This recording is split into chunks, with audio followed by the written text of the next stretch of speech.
Something is wrong here. Why could only a specific person pull it out? At first, that sounds like the kind of thing that should have a clean answer. One person could do it. Everyone else could not. That feels solid. Almost obvious. You hear that, and your mind settles into place. There must have been something different about that person. Something that made the moment belong to them, and no one else. That is what we expect. If only one person could pull it out, then the line should stay clear. It should hold. It should feel fixed. But it does not stay that simple. Because the more you sit with it, the less that line behaves the way you think it should. The boundary is there, and yet it does not feel as firm as it first sounded. You can still see the shape of the answer, but something about it does not sit right. And once that feeling gets in, it stays there. Because if it was really only about one specific person, then why does everything around that idea feel so unsettled? So why could only a specific person pull it out? The first reports make the answer look simple. In the churchyard stood a long sword driven straight through a block of stone, visible to anyone who entered through the gate. Around the upper face ran a carved band of letters, stating that whoever drew the sword was the true king by judgment of heaven. The wording was public, fixed, and easy to test. Noble after noble tried.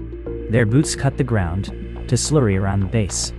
The hilt turned not at all. Then an unknown youth, mud on his hem and no heraldry on his shoulder, was seen holding the sword free, while the slot in the stone stood empty before a ring of staring men. If the inscription is taken at face value, the event explains itself. The sword did not yield to rank, wealth, or force. It yielded to the rightful king. The stillness of the blade during repeated attempts supports that reading. So does the contrast in the youth's posture. No braced legs, no twisted shoulders, no sign of effortune. A thing held by judgment would not need visible resistance. It would simply remain unavailable until the proper claimant touched it. That account settles the crowd quickly enough. It leaves the stone less settled. No witness describes any clamp, pin, collar, or seam at the opening. That absence seems to help the miracle claim, until the records are compared more closely. Several men who failed mention the hilt, standing fast, but none describe the sound of grinding stone, metal scrape, or suction. One says the sword sat as if grown there. Another says it gave no answer at all.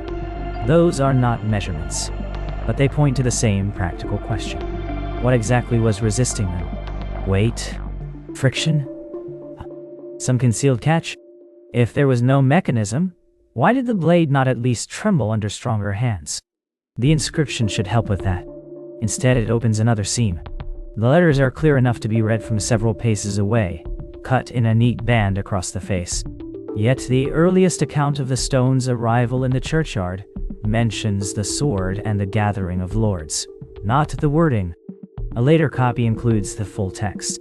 Was the omission accidental, or was the lettering added after the object was already known? The surface description is awkward too. One clerk notes the letters as fresh cut against old weather, fresh compared to what? Recently carved, or merely sharper than the worn edges around them. Still, the public result remains hard to escape. Many known men failed. One unknown youth succeeded. That pattern keeps dragging the inquiry back towards selection, rather than trickery. If the sword answered a person, not a method, then the question becomes narrower and more dangerous. What was recognized in him that was absent in everyone else? The churchyard scene offers one answer and conceals another. The answer is written openly across the stone. True king. The concealed part is procedural. Who placed the sword there, who authorized the wording, and who knew the youth would approach at all? Until those are fixed, the empty slot in the stone proves less than it first appears, and more than a simple feat of strength can account for. At first the question seemed narrower than the crowd had made it. Not why the sword came free at all, but why it came free for him, and not for the others. The churchyard record gives the simplest sequence. The stone stood exposed in winter mud. The inscription across its face named the true king. Noble after noble tried the grip. Their boots cut crescents into the ground around the base.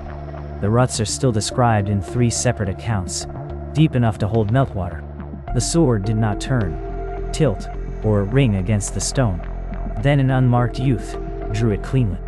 No witness mentions bracing, twisting, or a second attempt. That would be miracle enough, except the next set of documents narrows the field. A painted family roll appears within weeks of the event, hung beside the youth at a public showing. A red line runs from an older royal branch to his name, added in a hand later than the main genealogy, but not much later. The timing matters. If the act had already happened, and a pedigree was then sought, the roll is propaganda. If the pedigree was known beforehand, the drawing begins to look less like a general sign, and more like a test with one intended candidate. The physical reports support that reading. Strong men continued to try after him. Several are named, men known for tournament strength, and the sword remained fixed for them.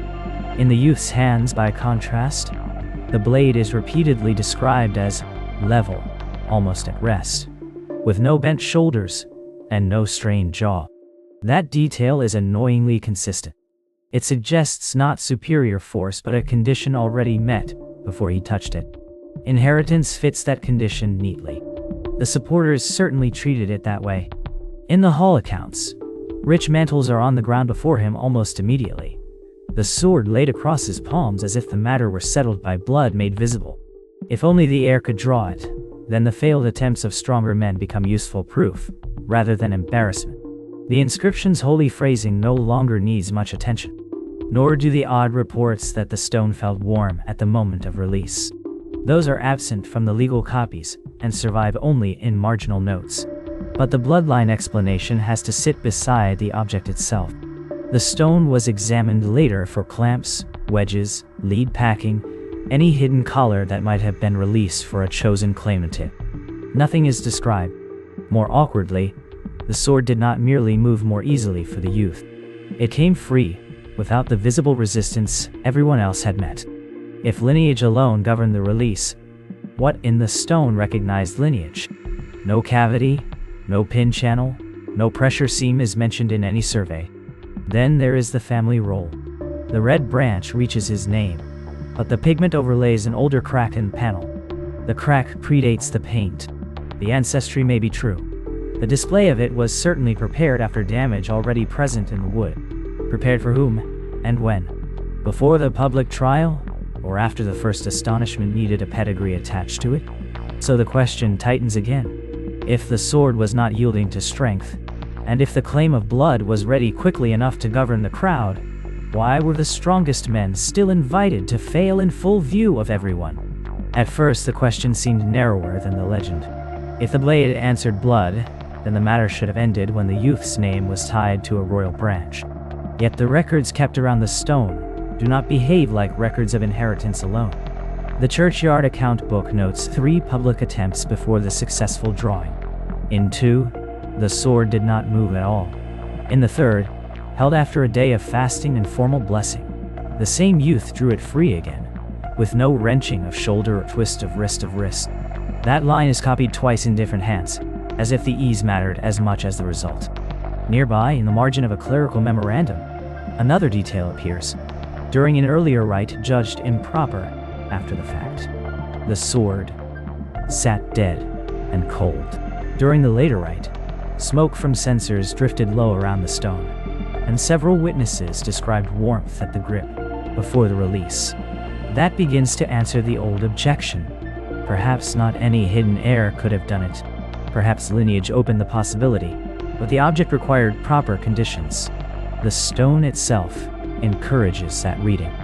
Around its base, beneath moss, wax strips, and packed soil, there is a ring of shallow cuts, evenly spaced, too deliberate for random damage and too low to have been made by failed attempts at the hilt. Their spacing matches consecration circles, found on other liturgical bases within a finger's breadth. If the sword stood inside a ritual boundary, then the blessing before the second drawing was not decoration. It was procedure. But then the hanging in the north aisle complicates the procedure. It shows the sword being set into the stone during a hall of mourning, with veiled figures and lowered standards, not at a coronation, and not in a sanctuary. The woven caption is late, but the scene is older than the present inscription. No triumph, no proclamation of worth, only a crowd gathered during a succession crisis. If the object was prepared as a rite, what was the rite for? Recognition? Restraint? Delay? The stone raises the same problem in its surface. The carved band naming the true king is sharp-edged compared with the weathered face beneath it. Lichen rounds the older plane. The letters cut through that rounding. The message everyone quotes may not belong to the first setting at all. If the inscription came later than the familiar reading, that the sword was always a public test for the next ruler, rests on the newest layer of the object, not the oldest. That leaves the physical behavior of the blade itself. Strong men failed in open daylight. The youth succeeded after blessing. Clerics insist the sword would not shift during impure observance. Yet if sanctity alone governed it, why did the blessing not free it for the bishop, or for any of the nobles standing within arm's reach? And if ancestry alone governed it, why preserve a ring of cuts at the base? Why smoke the place with incense? Why record the condition of the rite at all? The object in the churchyard now looks less like a locked weapon and more like a prepared site. A claimant appears in the record sale. A ritual frame appears in the stone. A crisis appears in the oldest image. What still does not fit is the precision of the fit. One youth, not merely one bloodline. One moment, not merely one family. The first useful break in the question came from the stone, not the sword. At a distance, it had always been described as a block, a base, something convenient for a public trial. Up close, the proportions were wrong for that. The upper face was too broad, the sides too carefully dressed, and the whole mass rose from a paved sanctuary step blackened by old ash. Melted candle fat had run into the joints at the rear edge.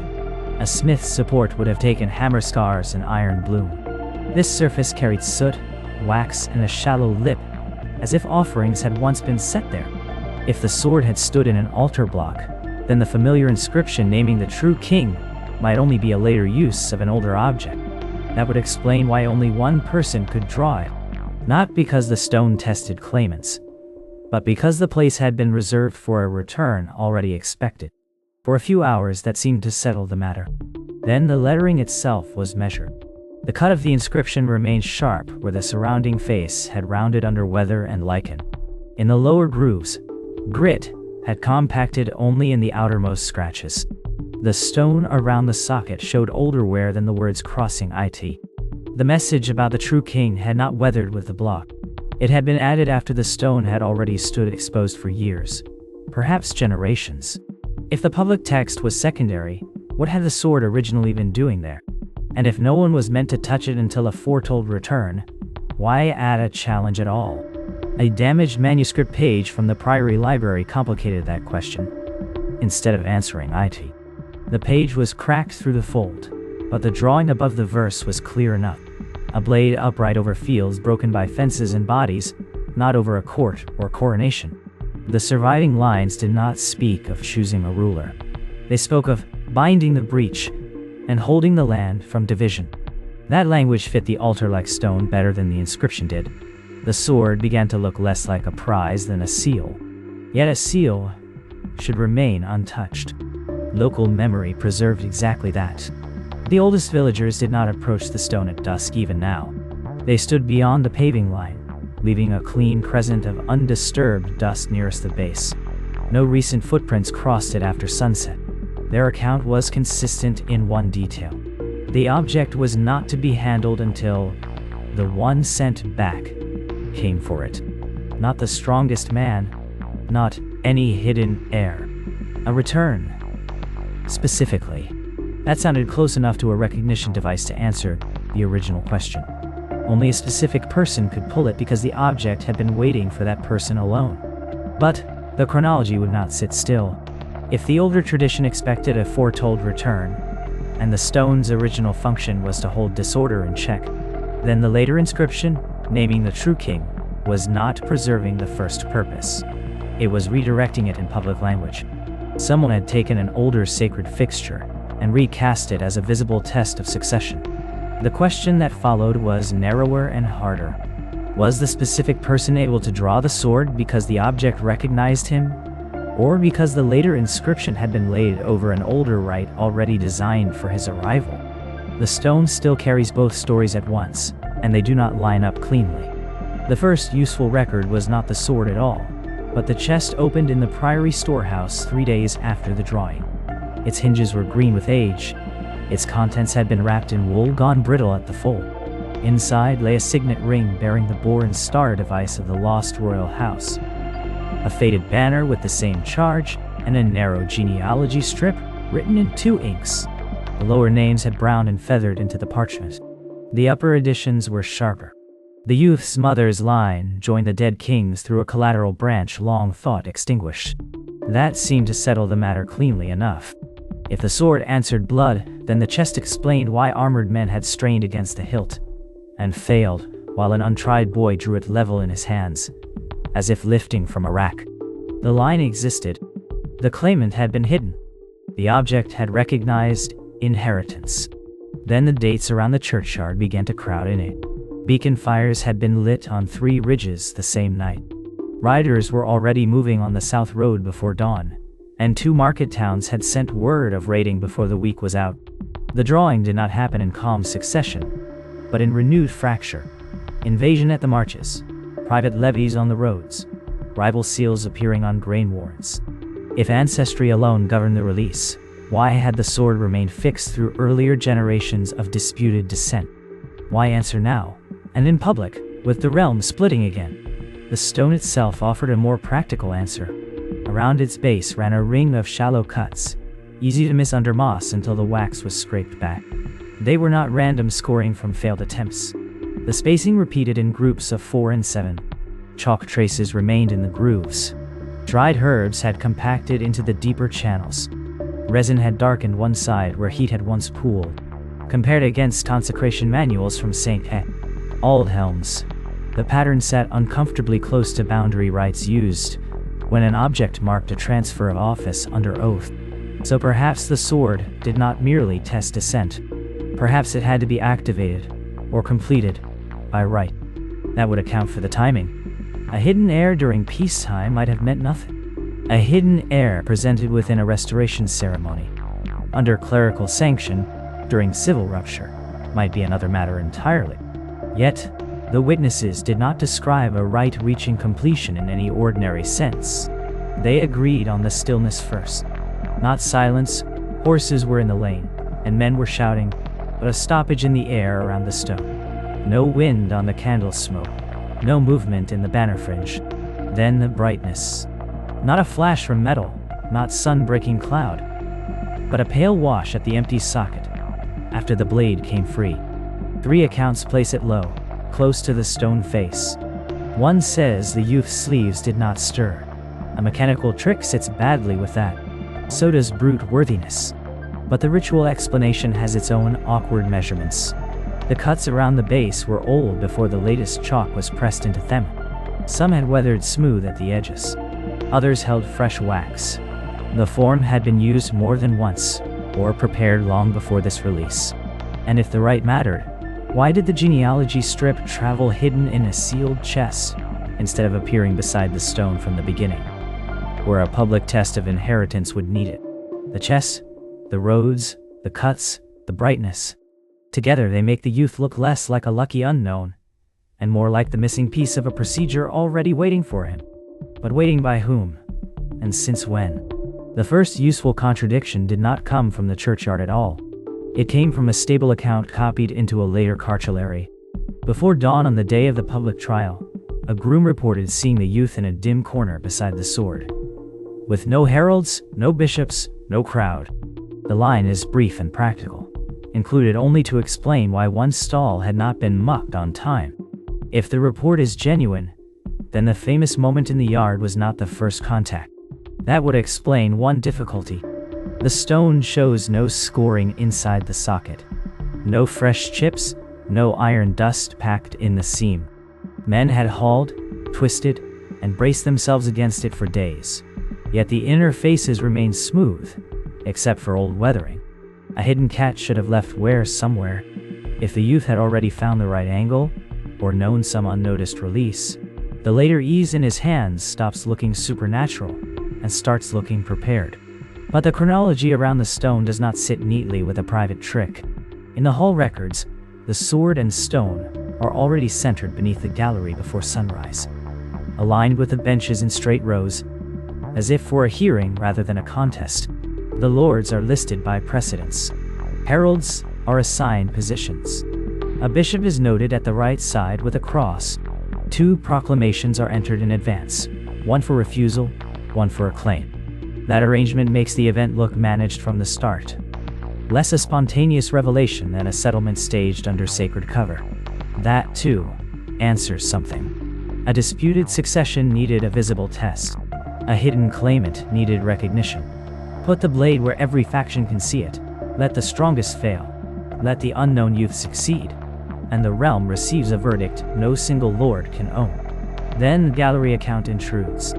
In one witness memorandum, a robed old man watched from above, while the sword stood below in the hall before the public assembly. The description is annoyingly plain. Not wizard, not counselor, only an elderly figure in dark robes, present before the benches filled. Later chronicles attach the placing of the sword to Merlin's design, and usually that sounds like embroidery added after the fact. Yet the physical arrangement in the hall gives the story somewhere to stand. The object was not merely found, it was positioned. If it was positioned by whom, and to do what exactly, the stone itself complicates the answer. The socket is centered too precisely for hurried display, and the base bears older cuts under wax and soot, marks that belong to repeated consecration rather than carpentry. The public inscription, naming the true king, sits across a face whose weathering is older than the lettering. The words can be later than the setting. So, the trial may have been arranged, but not invented whole.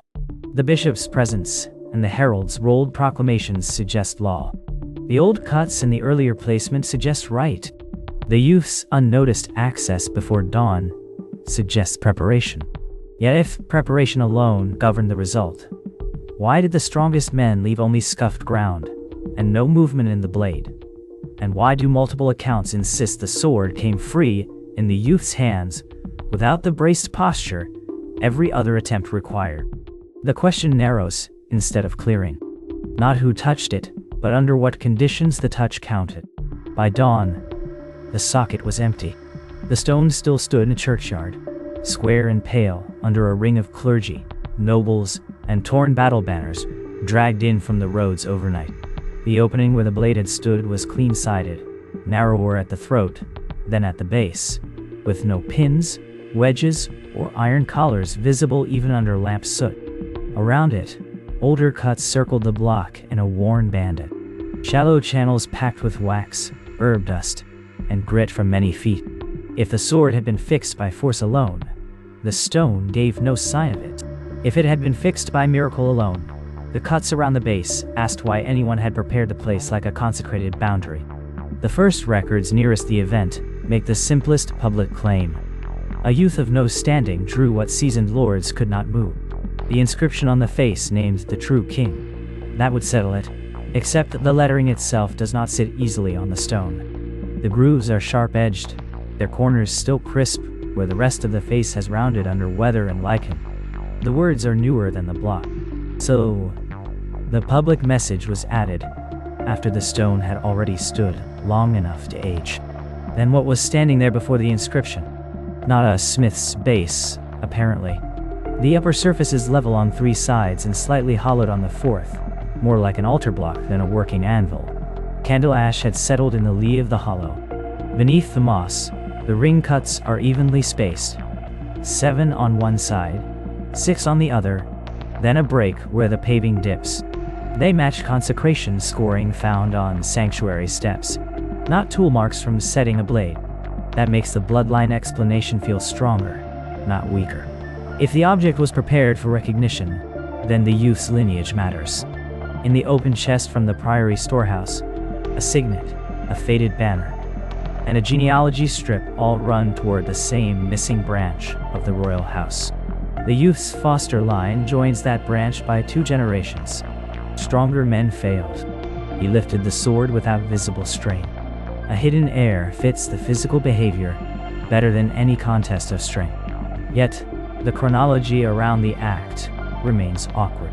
Several accounts place the youth with the sword before the public trial, in a stable corner before dawn, unnoticed except by one servant who later changed his wording twice.